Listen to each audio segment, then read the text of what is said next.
नमस्कार प्यारे छात्रों, कैसे हैं आप लोग। आई होप आप लोग बहुत अच्छे होंगे, स्वस्थ होंगे, मस्त होंगे और खा पी के मजे ले रहे होंगे। तो आइए आज की इस वीडियो में हम लोग देखते हैं कक्षा 10वीं के इकोनॉमिक्स मतलब अर्थशास्त्र का पांचवा अध्याय जो आप लोग का क्या है, रोजगार एवं सेवाएं। ये अध्याय ना बच्चा बिल्कुल जबरदस्त तरीका से, एकदम जबरदस्त तरीका से ये अध्याय पूरा पढ़ा चुके हैं। अगर नहीं देखे हैं तो जरूर आप लोग जाके देख लीजिएगा, इसी वीडियो के नीचे डिस्क्रिप्शन बॉक्स में आप लोग को लिंक मिल जाएगा। और हाँ, इससे पहले जो 4 अध्याय ना, चारों अध्याय पढ़ा चुके एकदम जबरदस्त तरीका से, वो भी वीडियो आप लोग जाके देख सकते हैं। साथ ही हम आपको ये भी बता दें, इससे पहले सिविक्स आप लोग का पूरा किताब आप लोग का पढ़ा चुके हैं। साथ में जितने अध्याय मैंने पढ़ाया है, सभी अध्याय के जो पाठ के जो प्रश्न उत्तर होते हैं वो भी करवाते आ रहे हैं, है कि नहीं। एकदम जबरदस्त तरीका से आप लोग को समझ में भी आ जाएगा, अध्याय भी और प्रश्न उत्तर भी भाई आप लोग को समझ में आ जाएगा। तो बारी है, आज हम लोग देखेंगे 5वां अध्याय रोजगार एवं सेवाएं। इस अध्याय में जितने भी प्रश्न हैं, तो भैया आपको सब्जेक्टिव दिख रहा है ना, ऑब्जेक्टिव, सब्जेक्टिव, दीर्घ उत्तरीय, लघु उत्तरीय, सब प्रश्न को एक ही वीडियो में हम लोग सॉल्व करने वाले हैं। मतलब ये जो वीडियो है वन शॉर्ट वीडियो है, एक ही वीडियो में पूरा अध्याय कंप्लीट। तो भैया शुरू करें, कर देना। चलो सरल भाषा में समझाएंगे, पूरा अध्याय का प्रश्न आप लोग का है। बिल्कुल आप लोग जबरदस्त तरीका से बैठिए, या जैसे बैठना है बैठ के ध्यान से मेरे बातों को सुनते चलिए, बहुत मजा आएगा आप लोग को समझने में। ओके भाई, चलो भाई शुरू कर देते हैं, ज्यादा नहीं। ओके आ जाइए। चलो भाई, सबसे पहले हम लोग क्या करते हैं, ऑब्जेक्टिव प्रश्नों को देख लेते हैं। ठीक है, ऑब्जेक्टिव प्रश्न देख लेंगे, फिर जाके हम लोग लघु उत्तरीय प्रश्न देख लेंगे, फिर जाके हम लोग दीर्घ उत्तरीय प्रश्न देख लेंगे। ठीक है, आ जाओ भाई। बहुत ही आसान सा जो ऑब्जेक्टिव प्रश्न दे रखा है, बहुत आसान दे रखा है। ठीक है, इनको हम लोग देख लेते हैं। देखो पहला प्रश्न है कि आर्थिक विकास का तीसरा क्षेत्र क्या है। आर्थिक विकास का 3 क्षेत्र होता है। आर्थिक विकास का 3 क्षेत्र होता है। पहला कृषि क्षेत्र, जिसे प्राथमिक क्षेत्र भी बोला जाता है। दूसरा आप लोग का जो हो गया उद्योग क्षेत्र, क्या होता है, उद्योग क्षेत्र। ठीक है, और तीसरा आप लोग का हो जाता है सेवा क्षेत्र। बच्चा ये याद होगा कि नहीं याद होगा, याद ही होना चाहिए। इसको बोला जाता है प्राथमिक, क्या बोला जाता है, प्राथमिक क्षेत्र, और इसको बोला जाता है द्वितीयक क्षेत्र। ठीक है, और इसको बोला जाता है तृतीयक क्षेत्र, याद रखना है। ठीक है, अर्थव्यवस्था, आर्थिक विकास का तीसरा क्षेत्र क्या है, तो आई होप आप लोग समझ गए होंगे क्या है, सेवा क्षेत्र है। और यही क्षेत्र में सबसे ज्यादा रोजगार भी मिलता है, और जीडीपी जो है इसमें जो है अधिक है। मैंने आप लोग को जीडीपी के बारे में पिछले अध्याय में पढ़ाया ही है। ओके, आ जाइए नेक्स्ट प्रश्न की ओर आते हैं। नेक्स्ट प्रश्न है, यहाँ पे देखिए, मानव पूंजी के प्रमुख घटक कितने हैं। मानव पूंजी के प्रमुख घटक कितने हैं, कपड़ा, मकान, रोटी। ये 3 तो मैं बता रहा हूं, आप लोग 2 जो है कमेंट करके बताइएगा, क्योंकि अध्याय बच्चा मैंने पहले पढ़ा रखा है। ठीक है, तो मानव पूंजी के प्रमुख घटक को कितने हैं, घटक कितने हैं, तो 5 है।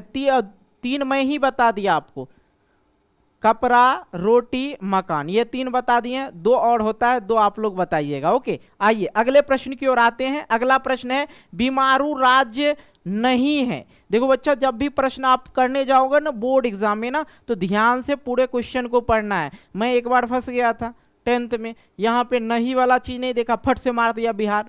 तो ये गलती आप लोग नहीं करें। ठीक है, बीमारू राज्य नहीं है, तो बिहार है बीमारू राज्य, तो बी से बिहार है ही, एम से मध्य प्रदेश, ई भी है। ठीक है, यू से उड़ीसा, ये भी है। ये ट्रिक मैंने आप लोग को बता रखा है। अब देखो कर्नाटक है जी, नहीं है, तो बीमारू राज्य नहीं है, तो कर्नाटक जो है बीमारू राज्य नहीं है। आई होप ये क्लियर हुआ। आइए नेक्स्ट प्रश्न देखते हैं। 5 ही ऑब्जेक्टिव प्रश्न दे रखा है, फिर हम लोग लघु उत्तरीय में चलेंगे, फिर उसके बाद दीर्घ उत्तरीय को देख लेंगे। यहाँ पे है, कौन सा सेवा गैर सरकारी है। गैर सरकारी है, सैन्य सेवा आप लोग को बताए थे सरकारी है, आगे भी आप लोग को समझने को मिलेगा। वित्त सेवा, जिसमें जो है बैंकिंग आ जाता है, क्या आ जाता है, बैंकिंग आ जाता है, बीमा आ जाता है, ये सब। मॉल सेवा, अब देखो रेल सेवा क्या है, ये भी सरकारी ही है।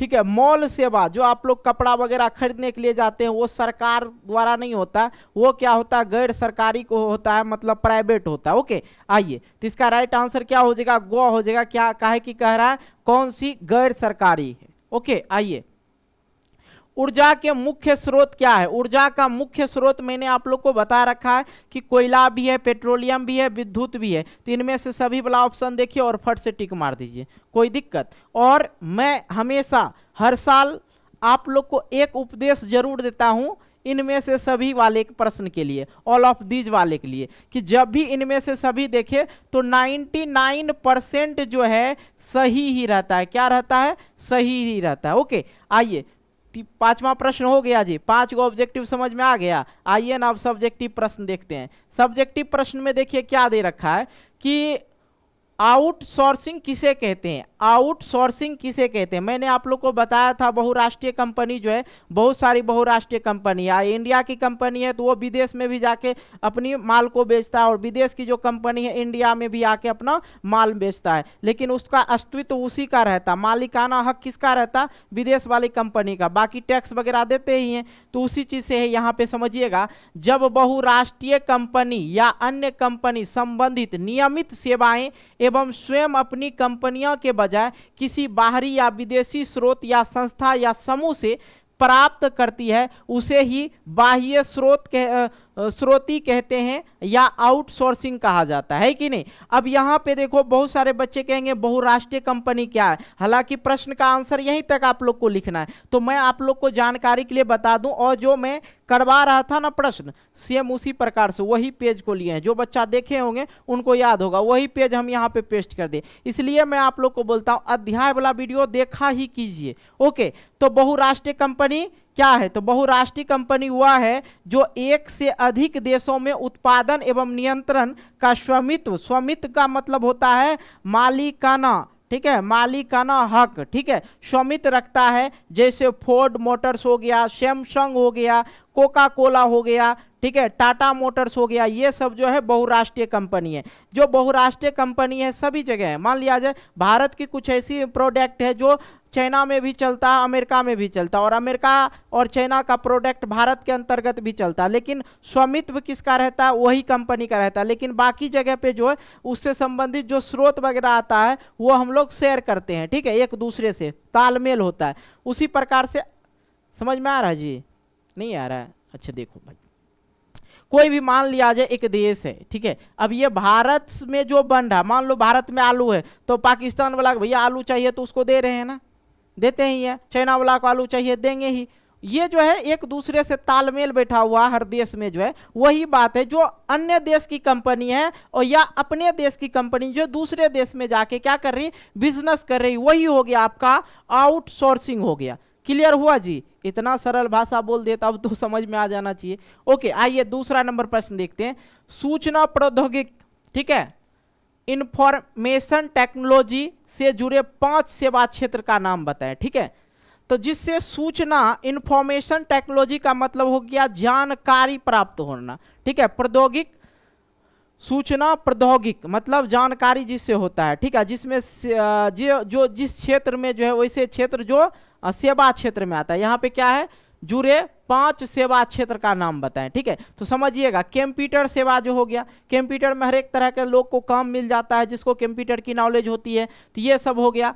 विज्ञापन, प्रचार प्रसार जो होता है वही हो गया विज्ञापन। सुरक्षा सेवाएं, कानूनी सेवाएं, चिकित्सा सेवाएं, ये सभी जो है इंफॉर्मेशन टेक्नोलॉजी के माध्यम से आज के डेट में बहुत ही क्या हो गया, आसान हो गया। तो यहाँ पे कह रहा था सूचना प्रौद्योगिकी इंफॉर्मेशन टेक्नोलॉजी से जुड़े 5 सेवा क्षेत्र का नाम बताए। तो बताइए कानून में चलता है कि नहीं जी, पुलिस थाना वगैरह जाइए, अदालत जाइए, सब जगह आजकल क्या हो गया, कंप्यूटराइज हो गया हर चीज़। फैक्स वगैरह आता है, फैक्स मेल भेजना है, ये भेजना है, वीडियो कॉलिंग करना, हर चीज़ तो ये चीज़ से हो जाता है। चिकित्सा में भी बहुत ज़्यादा इसका हाथ है। ओके, बस ये लिख देना है, कंप्यूटर सेवा, विज्ञापन, प्रचार प्रसार उसी को कहते हैं, सुरक्षा सेवा, कानून सेवा, चिकित्सा सेवा, ये सब जो है इंफॉर्मेशन टेक्नोलॉजी से के सेवा क्षेत्र में आते हैं। ओके, ये हो गया। नेक्स्ट आते हैं तीसरा नंबर, सरकारी सेवा किसे कहते हैं। मैंने आप लोग को पहले ही बताया था कि सरकारी सेवा उसी को कहेंगे जो राज्य सरकार या केंद्र सरकार जो है किसी एक व्यक्ति को वेतन के रूप में, मासिक वेतन उससे कार्य करवाया जाता है, उसे मासिक वेतन के रूप में जो धन दिया जाता है, तो वो जो व्यक्ति जो है जो सरकार के अंदर काम कर रहा है वो सरकारी व्यक्ति हो गया। उसके लिए क्या होता है, आप लोग को एग्जाम देके वगैरह सब करके पास करना पड़ता है। वही चीजें साफ सुथरा समझे, जैसे कि बिहार पुलिस हो गया, यूपी पुलिस हो गया, झारखंड पुलिस हो गया, रेल वाला टीटी हो गया, जो टीटी रहते हैं जो टिकट चेक करते हैं, ये सब क्या हो गया, सरकारी आदमी हो गया और सरकार इसको वेतन देता है। तो सरकारी और गैर सरकारी में समझ में आ जाएगा आप लोग को। ऐसे ही सरकारी सेवा क्षेत्र जब देश या राज्य की सरकार लोगों को काम के बदले मासिक वेतन देता है और इसे विभिन्न क्षेत्रों में काम लेती है, इसे ही सरकारी सेवा क्षेत्र कहा जाता है। क्लियर हुआ? ठीक है। उसके बाद अगर पूछ दे कि सरकारी सेवा में क्या क्या आता है, तो सरकारी सेवा में क्या आएगा, सैन्य सेवा, शिक्षा सेवा, रेल सेवा, बस सेवा, वायुयान सेवा, कृषि सेवा, स्वास्थ्य सेवा, अभियंत्रण सेवा, वित्त सेवा, बैंकिंग सेवा, अन्य सरकारी सेवा। जो ये सेवा है सैन्य सेवा छोड़ा के बाकी जितने भी सेवा है वो गैर सरकारी सेवा में भी है। ओके, अब बताइए यहाँ पे क्या है, बस सेवा। बस प्राइवेट भी चलता है और सरकारी भी चलता है। वायुयान जो एरोप्लेन होता है वो सरकारी भी है और गैर सरकारी भी है। बैंक भी जो है सरकारी है और गैर सरकारी बैंक भी है। बहुत सारी चीज, स्वास्थ्य सेवा जैसे हॉस्पिटल हो गया, सरकारी भी है और प्राइवेट भी है कि नहीं? तो गैर सरकारी में और सरकारी में फर्क समझ में आ रहा है ना? जिसे सरकार या राज्य सरकार या केंद्र सरकार काम के बदले पैसे देते हैं या मासिक वेतन देते हैं, वो हो गया सरकारी सेवा क्षेत्र। ओके, ये तो मैंने आप लोग को जानकारी के लिए बता दिया कि सरकारी सेवा क्षेत्र में कौन कौन से आते हैं। हालांकि उत्तर आप यहीं तक लिखेंगे। अब गैर सरकारी सेवा भी दे रखा है तो वो भी समझ लीजिए सेम उसी प्रकार से। गैर सरकारी सेवा लोग स्वयं अपने प्रयास से ऐसी सेवाओं से सृजन से लाभान्वित होते हैं, उसे गैर सरकारी सेवा कहा जाता है। गैर सरकारी सेवा बैंकिंग सेवा, दूरसंचार सेवा, यातायात सेवा, स्वास्थ्य सेवाएं, स्वरोजगार सेवाएं। लोग स्वयं अपने प्रयास से ऐसी सेवाओं का सृजन से लाभान्वित होते हैं, उसे गैर सरकारी सेवा कहा जाता है। जैसे हॉस्पिटल हो गया, प्राइवेट हॉस्पिटल हो गया, प्राइवेट स्कूल हो गया, ये सरकारी थोड़े ना, ये किसी एक व्यक्ति का है जो उसे सुचारू रूप से संचालित कर रहे हैं और सेवा भी दे रहे हैं। वो क्या कर रहे हैं, सेवा भी दे रहे हैं, नहीं दे रहे हैं, बच्चे को पढ़ा रहे हैं तो सेवा क्षेत्र में ही आ गया वो सब चीजें। ओके, ये चीज समझ में आ गया। गैर सरकारी सेवा क्षेत्र समझ में आया कि नहीं जी? चलिए आगे हम बढ़ते हैं। आधारभूत संरचना किसे कहते हैं? मैंने आप लोग को आधारभूत संरचना के बारे में बताया। आधारभूत संरचना जो है दो प्रकार से बांटा गया, एक आधारभूत संरचना, एक गैर आधारभूत संरचना। उसके बारे में भी हमने अध्याय में चर्चा कर रखा है, नहीं देखे जरूर देखिएगा। आधारभूत संरचना किसे कहेंगे? आधारभूत संरचना उस संरचना को कहते हैं जो किसी समाज या उसमें स्थापित उद्योग को सुचारू रूप से चलाने के लिए आवश्यक एवं मूलभूत सुविधाएं उपलब्ध कराती है। इसी सेवा क्षेत्र के लिए आवश्यक मूलभूत सुविधाओं की संरचना को ही आधारभूत संरचना या यहाँ पे है अधो संरचना या आधारभूत संरचना या अवसंरचना, ठीक है, अवसंरचना कहा जाता है। ओके, इसका 3 नाम है यहाँ पे लिख दिए हैं, कोई दिक्कत, जो नाम मिले आप लोग वहां पे चिपका दीजिएगा। आधारभूत संरचना किसको कहेंगे? आधारभूत संरचना उस संरचना को कहते हैं जो किसी समाज या उसमें स्थापित उद्योग को सुचारू रूप से चलाने के लिए आवश्यक एवं मूलभूत सुविधाएं उपलब्ध कराती है। इसी सेवा क्षेत्र के लिए आवश्यक मूलभूत सुविधाओं की संरचना को क्या कहते हैं? आधारभूत संरचना कहते हैं। सिंपल सा शब्द में अध्याय अगर देखते हैं तो और भी बेहतर तरीका से आप लोग समझ सकते हैं। वैसे मैं कोशिश करता हूं कि ज़्यादा से ज़्यादा आपको अपने भाषा में प्रश्न का उत्तर करवाएं तो मजा आएगा। चलिए 6ठा नंबर प्रश्न देखिए, रोजगार और सेवा में क्या संबंध है? रोजगार और सेवा जो है एक दूसरे का क्या है? पूरक है। एक ही तराजू के 2 पलड़े हैं। रोजगार और सेवा। अगर रोजगार बढ़ता है तो सेवा भी बढ़ेगा, ठीक है। अगर सेवा बढ़ता है तब फिर भी रोजगार बढ़ेगा। सेवा क्षेत्र अगर विकसित हुआ, अब मान लिया जाए भैया एगो हॉस्पिटल है, हॉस्पिटल को सेवा क्षेत्र में रखा जाता है कि नहीं रखा जाता है, और ये विकसित हुआ, लोगों की आवश्यकता यहाँ 5 लोग की आवश्यकता है। अब ये जो है थोड़ा विकसित हो गया, यहाँ पे 5 लोग काम कर रहे हैं, और यहाँ पे जो है जो लोग हैं उनकी संख्या अधिक हो गया, तो सही ढंग से नहीं चल रहा, तो यहाँ पे क्या होगा, 6 लोग हो जाएगा। तो जनसंख्या के भी इसमें कुछ ना कुछ मेन रीजन वही है, जनसंख्या बढ़ेगा, रोजगार बढ़ेगा और बेरोजगारी भी बढ़ेगा। बेरोजगारी किसको कहते हैं, रोजगार किसको कहते हैं, जो रोजगार, जो काम कर रहा है जिससे अपने आवश्यक की वस्तु खरीद पा रहे हैं, वो तो रोजगार में है। अब बेरोजगार किसको कहते हैं, जो कोई काम के नहीं लायक हैं, जो कोई भी किसी भी प्रकार का काम नहीं कर रहा है और अपनी आर्थिक स्थिति को देखते हुए वो नहीं सुधर रहे हैं, तो भैया वो बेरोजगार आदमी है, और विद्यार्थी बेरोजगार ही होता है। ओके, आइए, तो रोजगार और सेवा में क्या संबंध है, तो सबसे पहले तो आप लोग समझ लीजिए, रोजगार और सेवा एक दूसरे के पूरक हैं, या दूसरी भाषा में कहा जाए तो रोजगार और सेवा एक ही पलड़े के एक ही तराजू के 2 पलड़े हैं, ठीक है। ओके, आइए समझते हैं। इसमें रोजगार एवं सेवाएं में घनिष्ठ संबंध है, यह एक दूसरे पर आश्रित हैं। रोजगार से प्राप्त धन को जब पूंजी के रूप में उत्पादन के विभिन्न क्षेत्र में निवेश किया जाता है तो सेवा क्षेत्र का विस्तार होता है, जिससे रोजगार के अवसर में वृद्धि होता है। इस प्रकार रोजगार में वृद्धि होने से सेवा क्षेत्र का विस्तार होता है, अर्थात यह दोनों एक दूसरे का पूरक है। रोजगार और सेवा में घनिष्ठ संबंध है, यह एक दूसरे पर आश्रित है।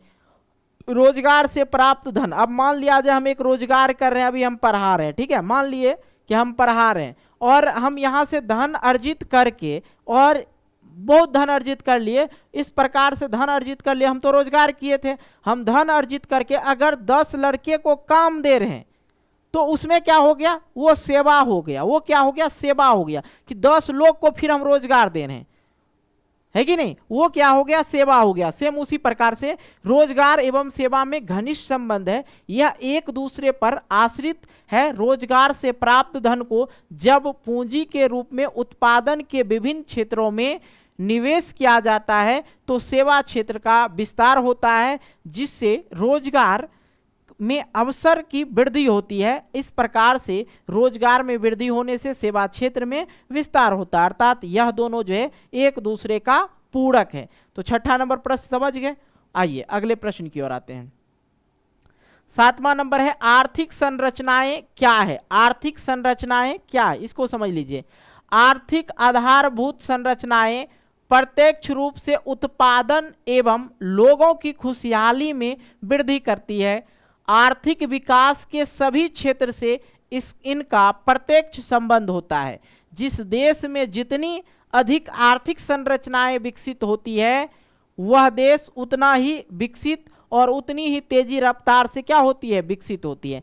आर्थिक संरचनाएं का क्या महत्व है। अगर मान लो भैया हम लोग का प्रति व्यक्ति आय अगर अभी 5,000 रुपया है, ठीक है, और अमेरिका वाला का भी 10,000 रुपया है पर व्यक्ति आय मानना है, ठीक है। तो अब देखो ये देश जो है, अमेरिका जो है क्या है, विकसित है, और भारत क्या है, विकासशील है। मतलब विकासशील किसको कहते हैं, जो विकास कर ही रहा है, और विकसित किसको कहते हैं, जो विकसित हो चुका है, विकास हो चुका है वहां पे, ठीक है। अगर यहाँ पे हमें 12,000 रुपया पर व्यक्ति आय हो जाए मंथली, ठीक है, सभी व्यक्ति का, तो क्या होगा, इससे अधिक होगा तो हमारा देश क्या होगा, विकसित होगा। तो सारा खेल कहाँ काम करता है, सारा खेल कहाँ काम करता है, आर्थिक स्थिति पे। भारत में जो देखिएगा सबका आय पूछा जाता है। जब आय जाति आय आवास बनाने के लिए जाइएगा ना, तो वहां पे पूछा जाता है आपका आय कितना है, तो लोग जो है वहां पे गलत बोल देते हैं, जिसके वजह से आंकड़ा जो है सही से नहीं हो पाता है। ओके, तो ये चीजें होती है। कुछ लोग देखिएगा 40,000 रुपया कम से कम सालाना भरता है। अब बताइए 40,000 रुपया सालाना कमा रहा है, कुछ देखते हैं हम कि 25,000 रुपया सालाना भर देते हैं, तो 2,000 रुपया मंथली तो नहीं कमा रहे हैं। है कि नहीं। 2000 रुपया मंथली तभी किसी भी व्यक्ति का नहीं होना चाहिए, क्योंकि आज के डेट में देखा जाए महंगाई इतनी आसमान छू रही है कि अगर 2000 रुपया मंथली में तो फिर भैया घर नहीं चलेगा। आज के डेट में देखा जाए तो 15,000 रुपया ना एक घर चलाने में लगता है सुचारू रूप से। तो आर्थिक स्थिति जब बढ़ेगा किसी भी देश का तो वो देश जो है उतना ही विकसित होगा। तो राष्ट्रीय आय में वृद्धि होनी चाहिए। क्या होनी चाहिए? राष्ट्रीय आय में वृद्धि होनी चाहिए। मैंने आप लोग को राष्ट्रीय आय निकालने के लिए सिखाया था पिछले अध्याय में ही ना। तो यहाँ कर आर्थिक संरचनाएं क्या महत्व है, तो आर्थिक संरचनाएं सेवा क्षेत्र से ही महत्व रखता है। सेवा क्षेत्र, और सेवा क्षेत्र का जो है GDP, इसके बारे में बताए थे आप लोग को। GDP जो है सेवा क्षेत्र का अकेले 50% है, और कृषि और उद्योग मिलाकर, कृषि प्लस उद्योग मिलाकर ये जो है 49% है। दोनों मिला के 49% है। सेवा क्षेत्र का GDP देखिए क्या है, 50% है। मतलब सेवा क्षेत्र से लोगों को और सरकारों को बचत भी अधिक हो रहा है और उसमें रोजगार भी अधिक मिल रहा है कि नहीं। बाकी ये कृषि और उद्योग क्षेत्र में GDP कम है। काहे कि इसमें सब जाता है पढ़ा लिखा इंसान। और जैसे कृषि क्षेत्र में खेती करने के लिए कोनो BA PhD की जरूरत पड़ती है। जो ग्रामीण क्षेत्र के लोग होंगे उनको पता होगा कि भैया खेती करने के लिए BA MA PhD करने की कोई ज़रूरत नहीं। कुदाल उठाओ, कोरो क्या कहते हैं, बीज बो दो और 6 महीने 3 महीने बाद कटाई कर लो, यही चीज़ें होती है। लेकिन किसान भी ऐसा नहीं कि सब किसान ऐसे ही होते हैं। मेरी बात को पूरा सुनना, ठीक है। सब किसान नहीं होते ऐसे, बहुत किसान होते हैं जो पढ़े लिखे होते हैं, वो अपने रूप से कार्य करते हैं। ओके, तो यहाँ पे है कि ये सेवा क्षेत्र को अधिक रखा गया, काहे कि इसका GDP अधिक देखा गया। ये सबसे विकसित क्षेत्र सेवा क्षेत्र है। तो सेवा क्षेत्र का GDP भी आप लोग को बता दिए हम।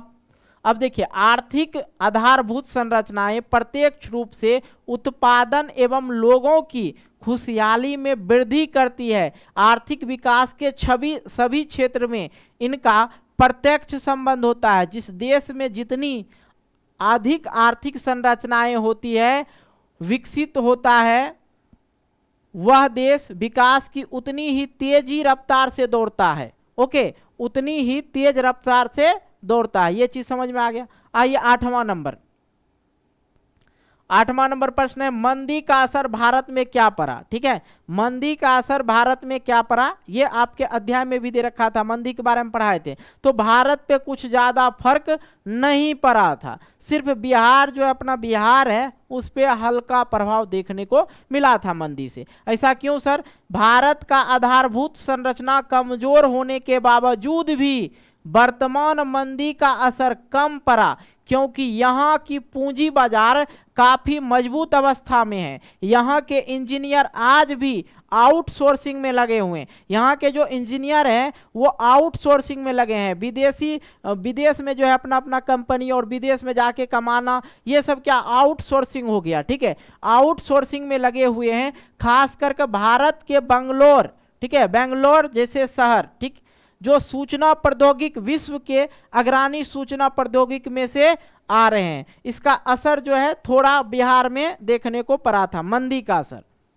ओके, अब देखो वैश्वीकरण क्या होता है बेटा। अब ये चीज समझना आप लोग को बहुत अच्छी बात है, क्योंकि एकीकरण आपने समझा। अब वैश्वीकरण क्या होता है?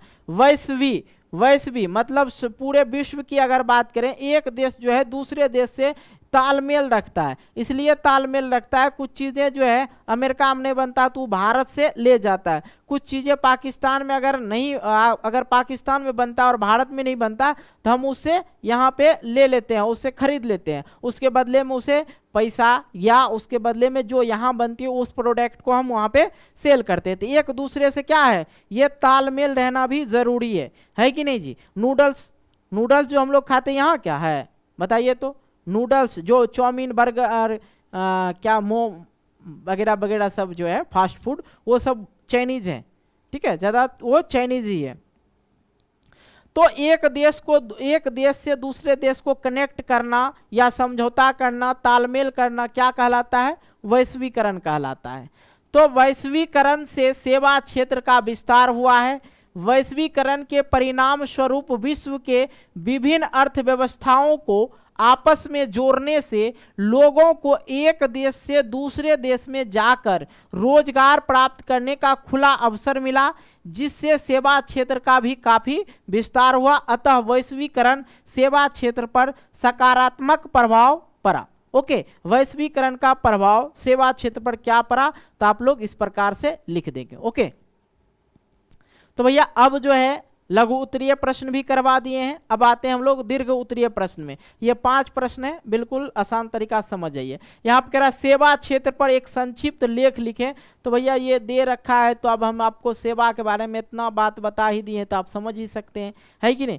चलिए तब फिर भी, सेवा क्षेत्र अर्थव्यवस्था का वह क्षेत्र है जिसके अंतर्गत मानव विभिन्न प्रकार के रोजगार करते हैं। ये क्षेत्र परिवहन, संचार, कृषि, बैंकिंग आदि, ये सब क्षेत्र जो है परिवहन, संचार, कृषि, बैंकिंग, ये सब क्या है, सेवा क्षेत्र में ही आते हैं। वर्तमान समय में भारत का सेवा क्षेत्र बहुत विकसित नहीं है, लेकिन फिर भी आज सकल घरेलू उत्पाद, जिसको जीडीपी बोला जाता है, ठीक है,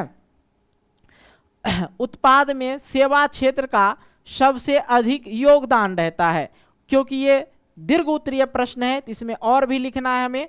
सेवा क्षेत्र को 2 भागों में बांटा गया है, पहला सरकारी सेवा क्षेत्र, दूसरा गैर सरकारी सेवा क्षेत्र। ये दोनों के बारे में मैंने चर्चा कर रखा है, कोई दिक्कत जी नहीं ना। अब एक बार और देख लो, ऐसा सेवा क्षेत्र जिसके अंतर्गत देश व राज्य के सरकार लोगों को काम के बदले मासिक वेतन देता है, इसके बदले में उनसे विभिन्न क्षेत्रों में काम लेती है, तो उसे ही सरकारी सेवा क्षेत्र कहते हैं। यहाँ समझाने की ज़रूरत मैं नहीं समझा, क्योंकि इससे पहले ही मैंने आप लोग को ये चीज़ें समझा रखा है। सरकारी सेवा क्षेत्र के कुछ उदाहरण हैं: सैन्य सेवा, शिक्षा सेवा, स्वास्थ्य सेवा, अभियंत्रण सेवा, वित्त सेवा एवं बैंकिंग सेवा। गैर सरकारी, ऐसा सेवा क्षेत्र जिसके अंतर्गत गैर सरकारी संस्थाएं या कोई व्यक्ति लोगों को काम के बदले मासिक वेतन देता है और इसके बदले में उनसे विभिन्न क्षेत्रों में काम लेता है,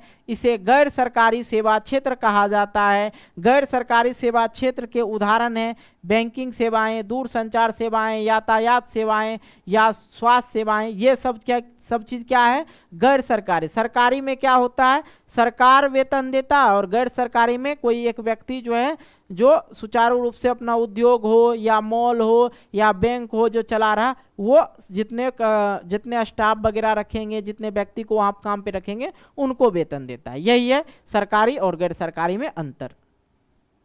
ओके, ये हो गया आपका पहला नंबर प्रश्न का, आप लोग समझ गए। इस प्रकार से लेख लिखना था तो आप लोग लिख दीजिएगा।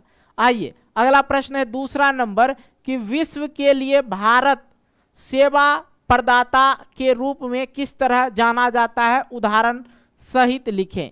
विश्व के लिए मतलब, विश्व मतलब सभी देशों के लिए भारत सेवा प्रदाता के रूप में किस तरह जाना जाता है, ये लिखना है। आइए समझते हैं। 21वीं शताब्दी के विश्व के सेवा क्षेत्र में भारतीय सेवा प्रदाता के रूप में अत्यधिक योगदान रहा। इंग्लैंड के स्वास्थ्य और परिवहन सेवाओं और संयुक्त राज्य अमेरिका के अंतरिक्ष विज्ञान और सूचना प्रौद्योगिकी में भारतीय लोग सेवा प्रदान करते आ रहे हैं। ये चीज़ समझ में आया जी। इंग्लैंड के स्वास्थ्य में, ठीक है, वहाँ पे सेवा प्रदान किया। परिवहन सेवाओं में संयुक्त राज्य अमेरिका को अंतरिक्ष विज्ञान में और सूचना प्रौद्योगिकी में भारत के लोग जो है सेवा प्रदान करते आ रहे हैं। साथ ही आगे आपको ये समझना है, भारत विश्व में दूसरा सबसे बड़ा जनसंख्या वाला देश होने से यहाँ मानव संसाधन सबसे अधिक एवं सस्ता है।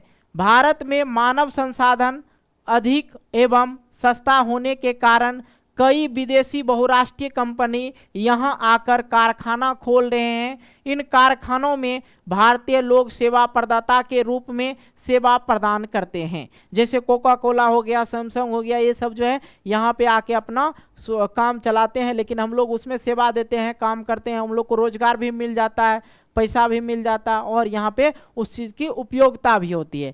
कई बहुराष्ट्रीय कंपनी विभिन्न क्षेत्रों में जैसे कॉल सेंटर, बैंकिंग आदि आउटसोर्सिंग के माध्यम से भारतीयों से सेवा ले रहे हैं। अतः उपयुक्त बातों से स्पष्ट होता है कि भारत सेवा प्रदाता के रूप में जाना जाता है। भाई यह बात यहाँ पे बहुराष्ट्रीय कंपनी जो भी यहाँ पे उद्योग खोले या कारखाना खोले या किसी भी प्रकार से कुछ भी खोले तो उसमें भारत के ही लोग काम करते हैं। भारत के लोग को क्या मिल गया, एक तरह से रोजगार मिल गया और बाकी चीज़ें उनका भी क्या हो गया, आउटसोर्सिंग हो गया दूसरे देश वालों की। यही चीज़ें थी, कोई दिक्कत जी। इसलिए कहा जाता है कि विश्व के लिए भारत सेवा प्रदाता के रूप में जाना जाता है, क्योंकि यहाँ पे जनसंख्या भी भारत में अधिक है और जगह भी अधिक है। ओके, तीसरे नंबर प्रश्न को देखते हैं। सेवा क्षेत्र में सरकारी प्रयास के रूप में क्या किए गए हैं, वर्णन कीजिए। समझते हैं, सेवा क्षेत्र में सरकारी प्रयास में क्या किए गए, सेवा क्षेत्र में जो है सरकार के द्वारा क्या किया गया ये समझना है। समझिए, सेवा क्षेत्र में सरकारी प्रयास, राष्ट्रीय स्तर पर सरकार के द्वारा रोजगार सृजन करने के लिए अनेक कार्यक्रम चलाए गए अथवा चलाए जा रहे हैं जो निम्नलिखित है। सरकार जो अभी है सेवा क्षेत्र में भी अपना योगदान रख रहे हैं, योजना निकाल के, ताकि लोगों को काम करे और उसके बदले कोई भी काम दे उसके बदले में उसे वेतन दे, पैसा दे, जो भी कहिए। पहला है काम के बदले अनाज, योजना निकाला था। ठीक है, राष्ट्रीय ग्रामीण रोजगार कार्यक्रम, ग्रामीण युवा स्वरोजगार प्रशिक्षण कार्यक्रम, ग्रामीण भूमिहीन रोजगार गारंटी कार्यक्रम, और यहाँ पे है समेकित ग्रामीण विकास कार्यक्रम, जवाहर रोजगार योजना, और यहाँ पे है स्वयं सहायता समूह जिसे सेल्फ हेल्प ग्रुप बोला जाता है, जिसमें कम से कम 20 मेंबर होता है और इसमें अधिक क्या होता है, महिलाएं होती है, जिसके बारे में मैंने इस अध्याय में चर्चा कर चुका, इससे पहले वाला अध्याय में जो है चर्चा कर रखा है। और आपका एक और हो जाएगा, अगर लिखना चाहे तो 8वां नंबर लिख दीजिएगा, मनरेगा। ठीक है, ये सब क्या क्या सरकार जो है लोगों के लिए काम दिया, ठीक है, ताकि वो काम करे। सेवा क्षेत्र में सरकारी प्रयास, राष्ट्रीय स्तर पर सरकार के द्वारा रोजगार सृजन करने के लिए अनेक कार्यक्रम चलाए गए अथवा चलाए जा रहे हैं जो निम्नलिखित है। ये सब कार्यक्रम निकाले थे, ये सब रोजगार कार्यक्रम है ताकि लोगों को रोजगार मिल सके और सरकार का भी काम हो सके। ओके, चलिए, ऊपर दिए गए कार्यक्रम के माध्यम से सरकार द्वारा देश के बेरोजगारी की समस्याओं को दूर करने का प्रयास किया जा रहा है। ग्रामीण रोजगार क्षेत्र में रोजगार उपलब्ध कराने के लिए मनरेगा विश्व की सबसे बड़ी योजना है। अब इसे देश के प्रत्येक जिला में लागू कर दिया गया। मनरेगा में क्या होता है, 100 दिनों के लिए काम की गारंटी दिया जाता है। ठीक है, मनरेगा में, और अगर सरकार काम दे तो ठीक है, ना दे तो भी ठीक है, लेकिन पैसा देना ही पड़ेगा, गारंटी है। ओके, आइए चौथे नंबर प्रश्न को हम लोग करेंगे। गैर सरकारी संस्था किस प्रकार सेवा क्षेत्र के विकास को सहयोग करता है, उदाहरण दे के समझाइए। गैर सरकारी सेवा, ओके, इसको भी हम लोग समझ लेते हैं अच्छी तरह से, कोई दिक्कत नहीं।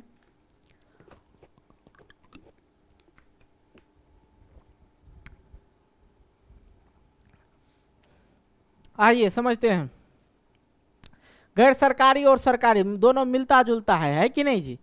दोनों के बारे में हम बता ही दिए। जो सरकारी है वो गैर सरकारी भी होता है। हॉस्पिटल है तो प्राइवेट हॉस्पिटल भी है, सरकारी स्कूल है तो प्राइवेट भी है, बस सरकारी है प्राइवेट भी है, हर चीज आपको मिल जाएगा। ओके, तो कह रहा है यहाँ पे गैर सरकारी संस्था जो है किस प्रकार से सेवा क्षेत्र के विकास को सहयोग करता है। सेवा क्षेत्र के विकास को सहयोग करता है। सेवा क्षेत्र में क्या होता है, बहुत सारे व्यक्ति को रोजगार मिल जाता है कि नहीं, यही चीजें ना।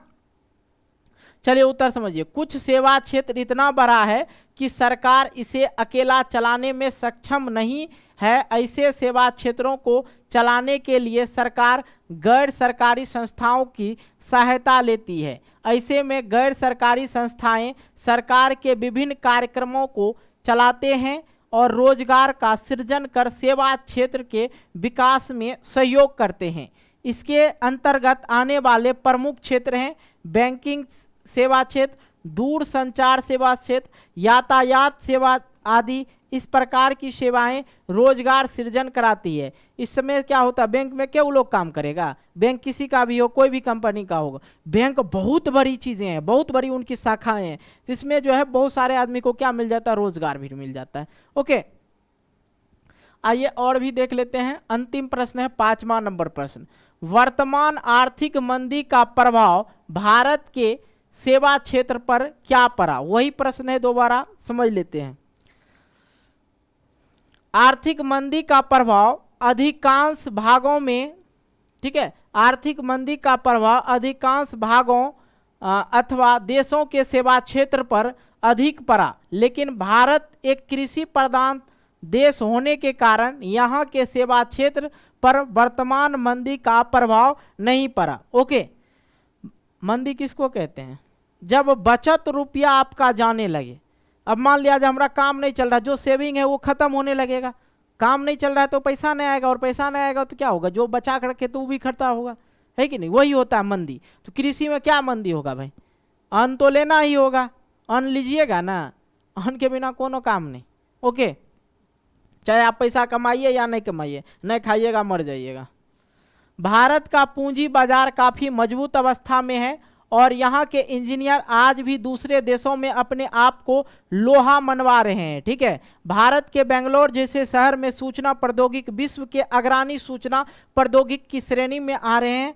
इन सभी कारणों से भी मंदी का बुरा प्रभाव भारत के सेवा क्षेत्र पर कम पड़ा। ओके, लेकिन कुछ ऐसे क्षेत्र भी हैं जहां आर्थिक मंदी से सेवा क्षेत्र काफी प्रभावित हुआ। उत्पादकों को उचित मूल्य नहीं मिल पा रहा था, जिसके कारण उत्पादन की प्रक्रिया को बंद करना पड़ा और ऐसे सेवा क्षेत्र में लोग कर्मचारी की छटनी करनी पड़ी, हटाना पड़ा। ठीक है, ओके, कोई दिक्कत। तो भाई इसमें कितने प्रश्न थे, 5 प्रश्न थे, ये भी मैंने आप लोग को करवा दिया।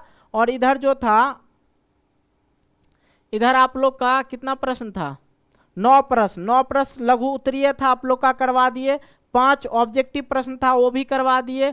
और इधर भी दीर्घ उत्तरीय प्रश्न जो था आपका 5 था, तो ये भी मैंने आप लोग का करवा दिया। कोई दिक्कत हुआ नहीं ना। तो इसी तरह से आप लोग जो है इस वीडियो को पूरा देख लिए हैं तो लाइक कर देना है, और चैनल पर नए हो चैनल को सब्सक्राइब कर लेना। और एक छोटी सी रिक्वेस्ट है कि इस वीडियो को जो है अपने दोस्तों के साथ जरूर शेयर करना अगर अच्छा लगा तो। ठीक है, बाकी आप लोग का सिलेबस पूरा खत्म हो जाएगा, कोई टेंशन की बात नहीं है। जब भी आता हूँ थोड़ा इधर तबीयत वगैरह भी खराब हो जाता है ना बीच बीच में मौसम के खराबी की वजह से, इसलिए थोड़ा सा मैं नहीं आ पा रहा हूँ। लेकिन आऊँगा तो ज़बरदस्त लेके ही आऊँगा, देर से आऊँगा दुरुस्त लेके आऊँगा। ओके, क्योंकि एक ही वीडियो में पूरा अध्याय हम खत्म कर देते हैं, साथ में प्रश्न उत्तर भी आप लोग का आज खत्म हो गया। तब हम लोग नेक्स्ट वीडियो देखेंगे 6ठा अध्याय का। तो मिलते हैं एक नए वीडियो को लेके, तब तक के लिए बाय बाय, जय हिंद, जय भारत, टेक केयर।